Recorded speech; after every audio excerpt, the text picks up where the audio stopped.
మాటలు ఎన్ని చెప్తుర్రో ఒక్కసారి మీరు చూడండి. నేను ఉత్తగానే అంటలేను రేవంత్ రెడ్డి గారిని మైకు వీరుడు అని. నిజంగానే మైకు వీరుడు. మైకు పట్టుకోగానే ఏమన్నాడు, ఇగో లోన్ తెచ్చుకోనో లెవెలని ఉంటే ఉరుకుర్రి, చెప్పని ఉరుకుర్రి, బ్యాంకుకు ఓన్రి, 2 లక్షల రుణం తెచ్చుకోన్రి, నేను వస్తూనే ఉన్నా, డిసెంబర్ 9 నాడు సంతకం పెడతా, మాఫీ చేస్తా అన్నాడు. డిసెంబర్ 9 అన్నాడు. కానీ ఏమైందో ఏందో 2 రోజుల ముందే ప్రమాణ స్వీకారం చేసిండు డిసెంబర్ 7 నాడు. ఎందుకు 2 రోజులు ఆలస్యం అయితే ఎవడన్నా కుర్చెత్తుకపోతాడేమో అనుకున్నాడు. ఆయనతో 2 రోజుల ముందు ప్రమాణ స్వీకారం చేసిండు. 2 రోజుల ముందు ప్రమాణ స్వీకారం అయితే చేసిండు. కానీ 2 లక్షల రుణం మాత్రం ఇంతవరకు అత్తలేదు పత్తలేదు. డిసెంబర్ 9 పోయింది, జనవరి 9 పోయింది, ఫిబ్రవరి 9 పోయింది, మార్చి 9 పోయింది, ఏప్రిల్ 9 కూడా నిన్నగాక మొన్న పోయింది. 4 నెలలు నిండింది, 5వ నెల పడ్డం. మరి ఏమైందా రేవంత్ రెడ్డి గారు? రుణమాఫీ అంటే పేగులు కత్తిరిస్తా మెడలు వేసుకుంటా అంటాడు. ఎవడన్నా పేగులు కత్తిరిస్తాడే ముఖ్యమంత్రి? జేబుల కత్తెర పెట్టుకొని తిరుగుతున్నా అంటాడు. జేబుల కత్తెరలు పెట్టుకుని ఎవడు తిరుగుతాడు? ఎవరు తిరుగుతారు? జేబు దొంగలు తిరుగుతారు. జేబుల కత్తెర పెట్టుకొని తిరుగుతాడు ఎవడన్నా ముఖ్యమంత్రి? దబ్బన జర్ర అటు ఇటు అయిందనుకో కత్తెర ఏమవుతుంది? జేబుల ఆగం అవుతుంది. నేనేమంటున్నా, కానీ గలీజు మాటలు, ఒక్కటన్నా సక్కటి మాట వస్తుంది ఆయన నోట్లోకి వెళ్ళి. ఏం మాట్లాడతాడే? లంకె బిందెలు ఉంటాయి అనుకొని వచ్చిన నేను, ఖాళీ కుండలు ఉన్నాయి అంటాడు. ఎవడన్నా ముఖ్యమంత్రి మాట్లాడే మాటనా? ఏం మాట అది? లంకె బిందెలు ఉంటాయి సెక్రటేరియట్లా, గడ్డపారలు పట్టుకొని, తట్టపారలు పట్టుకొని, నెత్తి మీద అర్ధరాత్రి దుప్పట్లు కప్పుకొని ఎవడు తిరుగుతాడు లంకె బిందెల కోసం? పచ్చి దొంగలు లంగలు తిరుగుతాడు. ఈయన మరి ఇదివరకు ఏం చెప్తున్నాడో నాకు తెలియదు, కానీ ఖాళీ కుండలు కనబడుతున్నాయట. రేవంత్ రెడ్డి గారు వారికి నేను విజ్ఞప్తి చేస్తున్నా, మాట్లాడితే ఒక డైలాగ్ కొడతాడు, మొగోనివైతే గెలువు, మొగోనివైతే చెయ్యి అంటాడు. అయ్యా రేవంత్ రెడ్డి, నీ భాషలు నీకే చెప్తున్నా భయ్, నేను నాకు ఆ భాష రాదు, నీకోసం నేర్చుకొని మాట్లాడుతున్నా. రేవంత్ రెడ్డి గారు మొగోనివైతే ఇచ్చిన మాట ప్రకారం 2 లక్షల రుణం మాఫీ చేసి ఓటు అడుగు. రేవంత్ రెడ్డి మొగోనివైతే మా ఆడబిడ్డలకు మాట ఇచ్చినావు, 18 ఏళ్లు నిండిన ఆడబిడ్డలందరికీ నెలకు 2500 వేస్తా అన్నావు, ఇచ్చినాకనే ఓటు అడుగు మొగోనివైతే నేను అడుగుతున్నా. మాటలు చెప్పుడేముంది, మస్తుగా చెప్పొచ్చు. 10 ఏళ్లలో మనం కూడా మాటలే చెప్తే ఇవాళ తెలంగాణ ఇంత ముందుకు రాకపోతుండే. చూడండి ఇవాళ కాంగ్రెస్ రాగానే ఏమేం కనబడుతున్నది ప్రజలకు? కరెంటు కోతలు చాలైనాయా? అయినాయా? కాలేదా?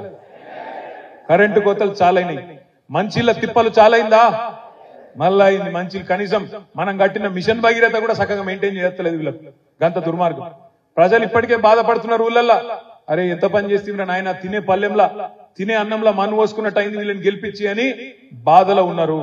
కానీ ఆ బాధలో ఉన్న ప్రజల దగ్గరికి మనం పోయి మన గొంతు పార్లమెంట్ లో వినబడితేనే, ఇప్పుడు ఒకటి చాలు చేసిండు ఈ 100 రోజులలో. ఒకటి ఫ్రీ బస్ అని చాలు చేసిండు. ఇక ఆ ఫ్రీ బస్సు, నేను మొన్న మా సిరిసిల్ల బస్ స్టాండ్ కాడికి పోయినా, జ్యూస్ తాగుదామని పోయినా. ఆ జ్యూస్ సెంటర్ లో జ్యూస్ తాగుతానికి పోతే బయట 2 లేడీస్ ఉన్నారు. ఏందమ్మా బస్సు కోసం చూస్తున్నా అన్న. అవన్న బస్సు కోసం చూస్తున్నాం అంటే, ఏ ఊరు అంటే మాది గంభీరావుపేట దగ్గర నర్మాల అనే ఊరు, ఆడికి పోయేది ఉన్నది అన్న. మరి ఫ్రీ బస్సేనా అన్న? ఫ్రీ బస్సే అన్నారు. మంచిగానే ఉందా అన్న? ఏం మంచిగా అలవడ్డదన్న? ఇవ నాకు ఇంత బిడ్డు ఉన్నది, అందులో ఎక్కితే సీట్ దొరకది, కూసో రాదు, అటు నూకుడు ఇటు నూకుడు, ఏం పెట్టిండో ఏందో ఏం అలవెట్టిండో అర్థమైతలేదు. అటు వాళ్ళు మొగోళ్ళు తిడుతుండ్రు, ఇటు మాకు సీట్లు దొరకలేవు, ఏం చేయాలి నేను అని ఆ మహిళ తిడతా ఉన్నారు. ఫ్రీ బస్సు అని ఈ 100 రోజులు చేసిందల్లా గదొక్కటే ఫ్రీ బస్ అన్నాడు చేసింది. కానీ నేను మీ అందరికి చెప్తా ఉన్నా, గుర్తుపెట్టుకోండి దయచేసి, పార్లమెంట్ ఎన్నికల తర్వాత తప్పకుండా ఫ్రీ బస్సు కూడా మంగళం వాడతాడు. అందులో కూడా ఇప్పటికే ఆర్టీసీకి 1400 కోట్ల నష్టం వచ్చింది. ఓడ మీద ఉన్నప్పుడు ఓడమల్లన్న, ఓటుకెక్కినాక బోడమల్లన్న. అది ఖచ్చితంగా మళ్ళీ రేవంత్ రెడ్డి చేస్తాడు, యాద పెట్టుకోమని చెప్పి కూడా నేను కోరుతా ఉన్నా. ఇంకొక మాట కూడా నేను మీకు విజ్ఞప్తి చేస్తున్నా. ఆడబిడ్డలకు చెప్పిండు, తులం బంగారం అన్నాడు. కేసీఆర్ లక్షిస్తుండు, నేను తులం బంగారం ఇస్తా అని చెప్పిండు. దాని మీదకెళ్ళి తులం ఇస్తా అన్నాడు. పాపం మా ఆడబిడ్డలు సెంటిమెంట్ పడిపోయింది. ఎందుకంటే వాళ్ళకి ₹1,00,000 ఇస్తా అంటే తక్కువ కనబడుతుంది. కానీ తులం బంగారం అనేవారికి అరే బాగుందిరా తులం బంగారం అని దానికి పోతారు. ఆడబిడ్డలు కొంతమంది ఓట్లు వేసారు. మనం పోయి చెప్పాలి, ఇంటింటికి పోయి చెప్పాలి ఇట్లా మోసం చేసిందనే మాట. ఇంకొక మాట కూడా నేను మీకు విజ్ఞప్తి చేస్తా ఉన్నాను. ఎందుకు వేయాలి ఓటు కాంగ్రెస్ పార్టీకి? ఇప్పుడు దబ్బన పొరపాటున కాంగ్రెస్ ఓటు వేసినాం అనుకో ఇబ్రహీంపట్నంలో, ఏమంటారు రేపు?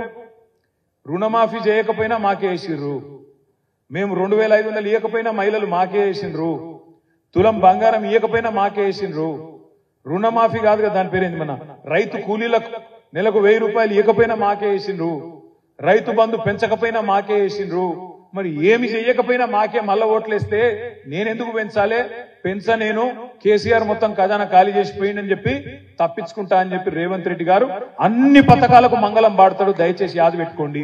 ఇది 10 మందికి చెప్పండి. బంగారం పోతుంది, ఫ్రీ బస్సు పోతుంది, అన్ని పోతాయి. అన్ని పోవద్దంటే మనం గట్టిగా లొల్లి పెట్టాలి. గట్టిగా కడుపులో గుద్దినట్టు ఒకరు మంచి బందోబస్తు మనిషి ఉండాలంటే క్యామ మల్లేష్ అన్నను మంచి మెజారిటీతో గెలిపించి పార్లమెంటుకు పంపమని చెప్పి నేను విజ్ఞప్తి చేస్తా ఉన్నా.